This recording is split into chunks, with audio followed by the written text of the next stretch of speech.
Dernière minute, le remaniement ministériel annoncé, c'est fini pour Laurent Esso. Les informations portées sur l'actualité politique camerounaise tant sur le plan régional que national pour vous permettre d'être à la une de l'actualité. Telle a toujours été notre priorité. Alors, si vous êtes nouveau, n'hésitez surtout pas de vous abonner et de cliquer sur la cloche de notification pour ne plus rater aucune de nos vidéos. On commence.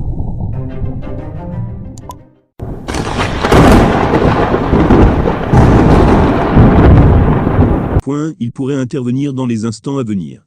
Point, une source proche a confirmé. Point, Laurent Esso pourrait quitter le navire.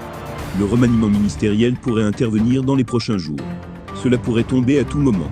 Nombreux sont les Camerounais qui sont en attente de ce changement dans l'exécutif du Cameroun. Annoncé à plusieurs reprises, et ce, sans effectivité, l'on pourrait se dire qu'il était temps pour qu'intervienne le grand changement. Plusieurs raisons peuvent pousser le président Paul Biya à faire la grande annonce. Il s'agit notamment du décès de plusieurs ministres ces derniers mois. Ils étaient pourtant en exercice avant leur décès. Le dernier qui suscite encore de questionnements est le décès de Dodo Ndok, le ministre des Mines. Il est mort par empoisonnement, et l'enquête n'a pas encore révélé les auteurs. On annonce dans le sérail que le ministre de la Justice, Laurent Esso, pourrait quitter son poste. Il est cité dans l'affaire de l'assassinat du journaliste Martinez Zogo. Selon Reporters sans frontières, le ministre Laurent Esso a donné l'ordre d'assassiner Martinez Zogo et Amougou Belingaï a pris part au sous-sol de l'immeuble Ecan.